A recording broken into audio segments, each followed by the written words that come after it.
I was left for dead. That's how my journey in entrepreneurship started. I left the corporate world and my finance and MBA degrees behind me to share my story. Welcome to That Entrepreneur Show, where resilience meets hustle. Let's build and learn from our guest now. He was an inventor. He was a futurist. He was a visionary. He built out in public. He was able to galvanize communities, cities, empires to invest in his ideas.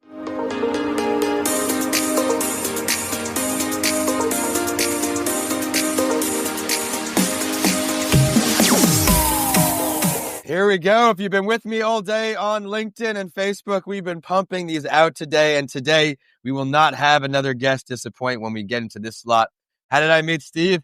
Cold networking on LinkedIn. Get out there and do it. You will have a terrible success rate at first, but eventually when you're reaching out to people for the right reasons, you'll get in a nice conversation. And Steve and I had the chance to catch up on a previous call, learn a little bit about each other, and I immediately knew all the value he can bring. He's a big name in the Tampa innovation space. So we'll dive into all of that. And behind the scenes, we talked a little bit about Web3, some things I'm not as techie as I'd like. I'm techie in the podcast realm, but in hindsight, I can learn a lot, and we're going to learn a lot from today's guest. So Steve, thank you for joining us here on That Entrepreneur Show. Vincent, it's a pleasure to be here. Thank you, and continue inspiring us with your work. Oh, well, with the help of great guests like you, I can do just that. And this is That Entrepreneur Show. Returning listeners and viewers, new viewers and listeners, thank you so much for helping make this show a top 2.5% global show. Be sure to subscribe for the next episode. Leave a review if you enjoyed today. And we're brought to you by, if you're watching us on our live stream, you see the empathyset.com. John Ford's helping out all entrepreneurs in the mental health space with his empathy set. He has an empathy app and everything in between. And of course, Coming Alive podcast production. Get your podcast journey started today. But That Entrepreneur Show, we're not worried about this and that. We're worried about just business stories to help our audience. And I want to take you to the beginning here, Steve. Why did you want to become an entrepreneur at first? Well, I would suggest that entrepreneurship is a spectrum, and there was a lot about this field that I didn't know. So in fact, I started as an intrapreneur, working for firms, helping them extract value from ideas, creating new products, services, and business models that could service new clients, drive top-line revenue.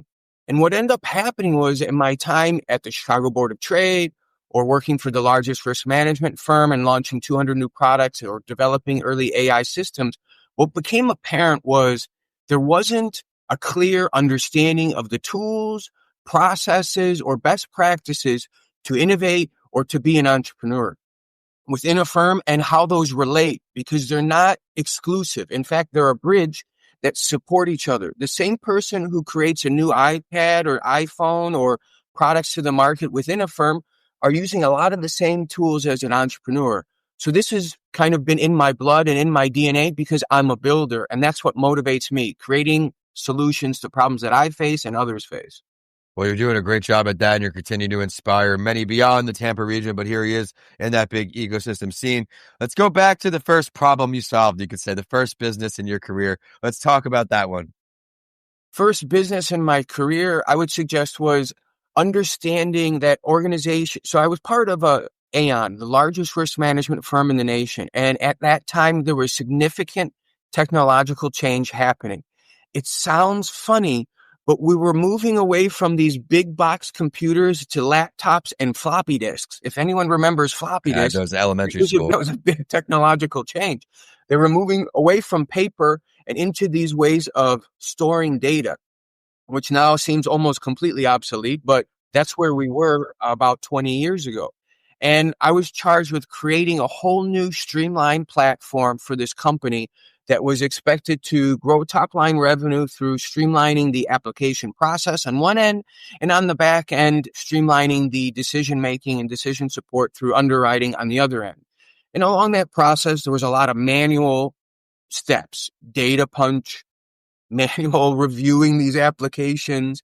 But when you streamline it through early AI systems and rule-based systems, we were able to create severe efficiencies that allowed us to grow our business from 60 million, our business unit, to 80 million along with becoming more just relevant and a dominant player. So if, for instance, many of you have heard of the duck, Aflac, right? We were a competitor of Aflac, and that's how we were able to compete with Aflac, at least in that business unit.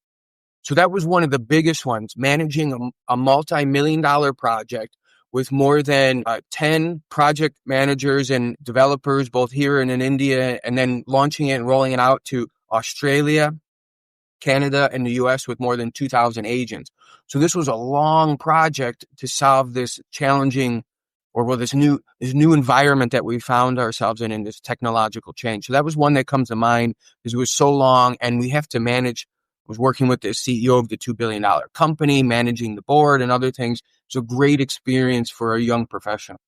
Absolutely. And having all of that eventually gave you the confidence and the skills to open your own shop and be your own CEO, which I loved learning your story on the phone. Let's talk about when you finally became that CEO and you launched your first company. Yeah. The School of Creativity and Innovation really was born out of this need to help understand those processes, tools, frameworks. So I've been educating in the education space for 15 years now in higher ed. And whenever I've been able to train executives or MBAs, and they're always hungry for more of these tools because they're at the front lines. They're constantly being asked to do more with less. What are the best practices? And these are relatively new tools, relatively new discipline. It's not as old as supply chain or management or economics.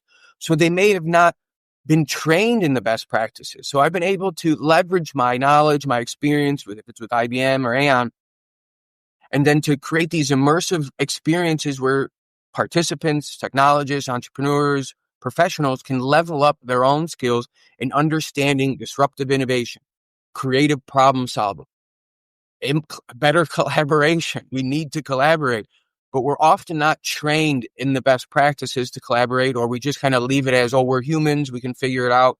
But there are better ways. There's ways of leveling up with your team and acting as a leader. So these are some of the tools, techniques, and experiences that I'm able to provide through the School of Creativity and Innovation. I love it. Here I put there in the notes, doing more with less and how important that is, especially when you're bootstrapped, constrained for resources and having to find a way. Absolutely incredible there. Something else I want to touch on here, because you do a great job at it in your journey, is the practical tools for business growth that you use and you implement. What works for some won't work for everyone, but I'd love to throw these tips out to the world to see if we can help some other entrepreneurs along the way. First and foremost, build in the public space. This is where you're going to get the most amount of feedback. You're going to be responsible with your resources. You're going to be able to iterate a lot faster and reduce all these coordination costs, both with your team, with your end user or end customer, and you're going to be able to see and get feedback immediately.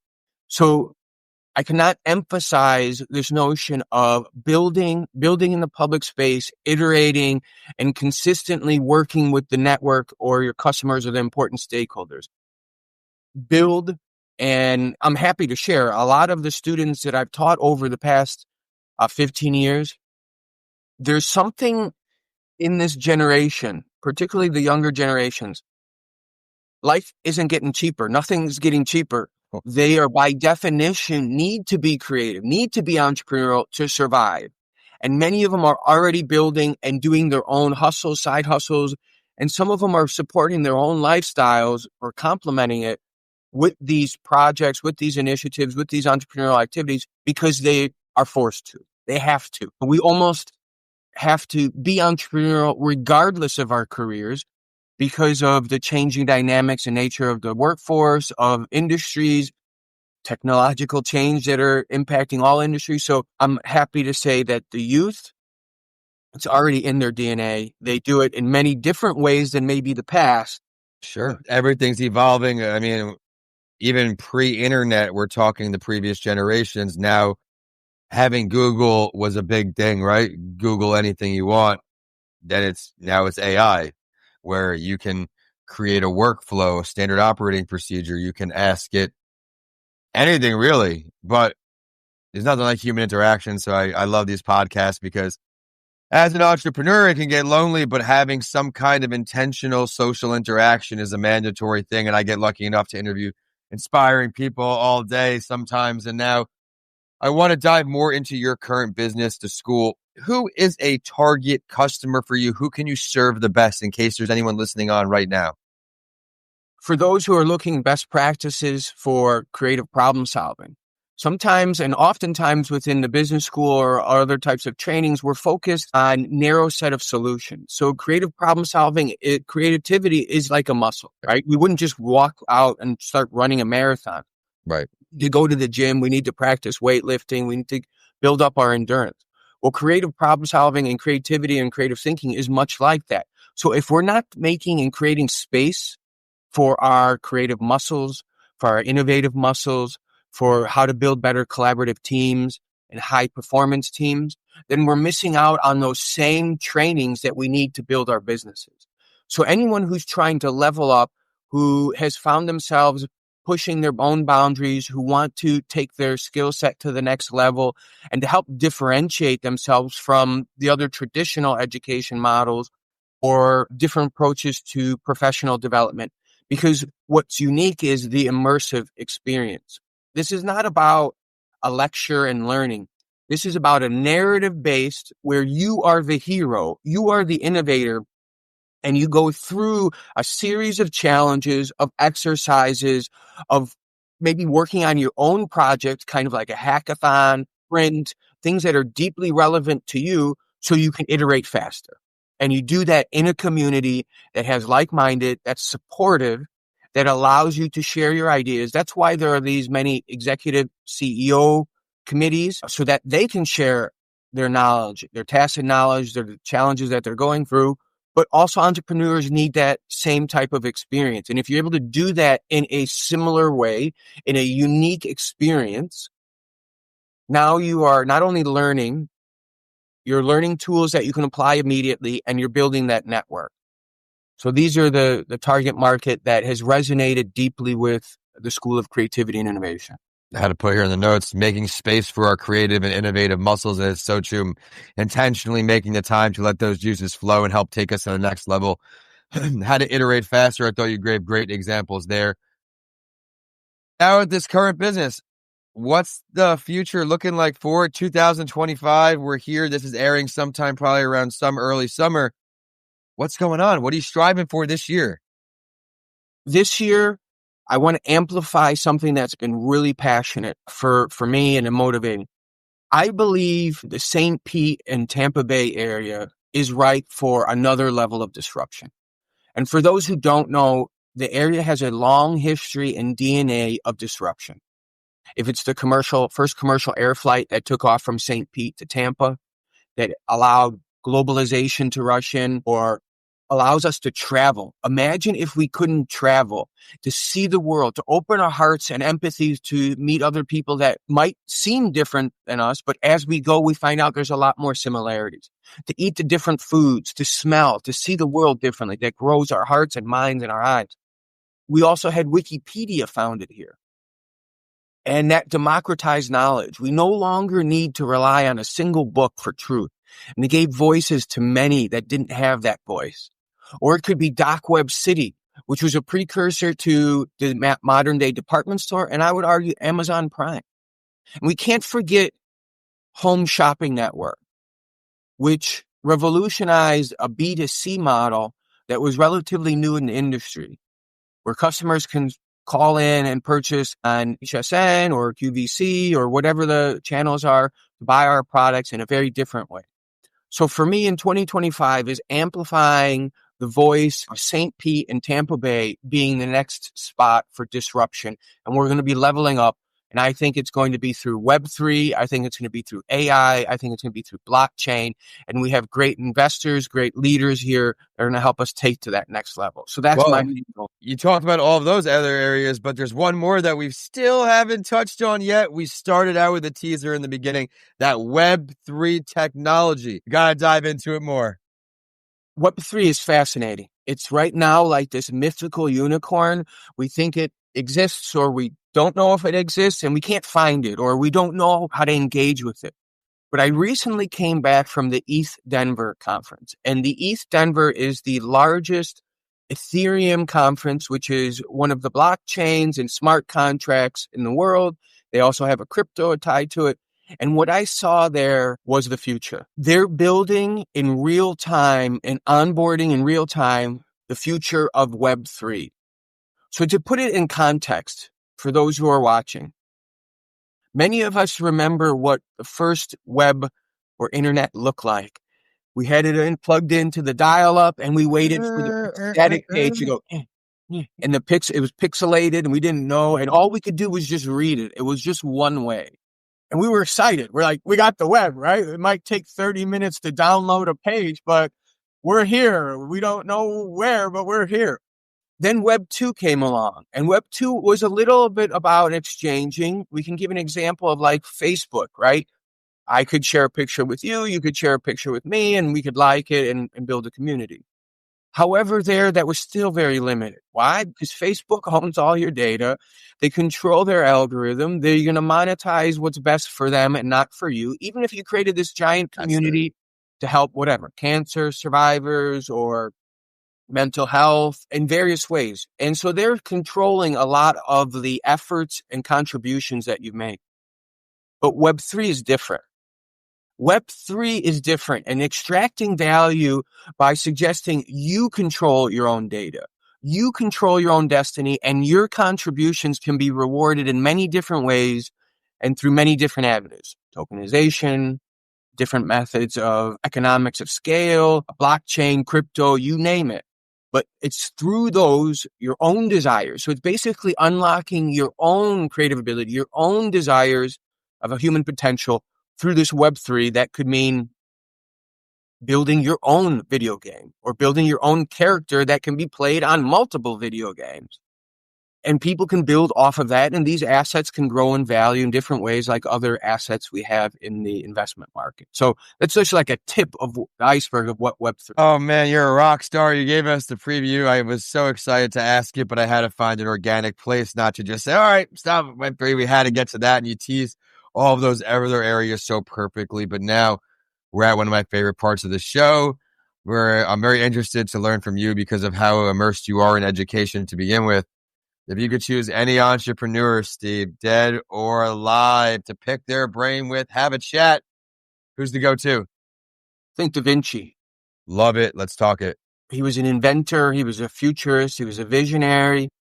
He built out in public. He was able to galvanize communities, cities, empires to invest in his ideas, to try to build a better society, to build a flying contraption, to build stronger walls or aqueducts. He was a painter. He had visions of things that we couldn't see through granite or through stone. I think I could learn a lot, and we could learn a lot from Da Vinci. Hypothetically, of course, if you could pick the meeting location, where would you meet? I want to meet him on his turf. So I want to go to Italy. I want to go to Italy. I want to go. I love Italy. I've been to Italy. Love Italy. I want to eat great food. I want to enjoy a nice espresso and whatever he drinks, we'll say. And I want to talk to him on his home turf and have him walk me through what he sees in his own environment, the inspirations, the connections that he made today, tomorrow, and in the future. That's where I would like it. I love when people choose their home turf because that's where they're most comfortable and they're going to give you all the golden nuggets you need. But Steve, I can't thank you enough for coming on here, especially live streaming for some folks that popped in and out. This will be a great show to release. I can't thank you enough. But where can we find you online for our audience to further connect with you? Please connect with me on LinkedIn, or you can look and find me on different social media platforms at stevediasio.com or the School of Creativity and Innovation. Please continue the conversation. I know there are many creatives, entrepreneurs, innovators, change makers, and mavericks out there. I want to meet you. I want to connect. Vincent, this has been wonderful. Thank you for your time. No problem. And I've tried to show some love here with the live streams. I'm still working the kinks out, but I've got his email here. If anyone's on there, that's from the calendar invite, so it makes my life easy. And of course, let's show some love to our sponsor as we close out, theempathyset.com. My name is Vincent A. Lancey. It's an absolute joy to host this show. Thank you for tuning in. Thank you for joining me. And one more time, johnford.com, empathyset.com for all the mental health tools you need as an entrepreneur. And if you want to start a podcast just like this, head to comingalivepodcastproduction.com. But with that, we're signing off today, both this time in the Tampa Bay area. Steve, Thank you so much. Thank you, Vincent.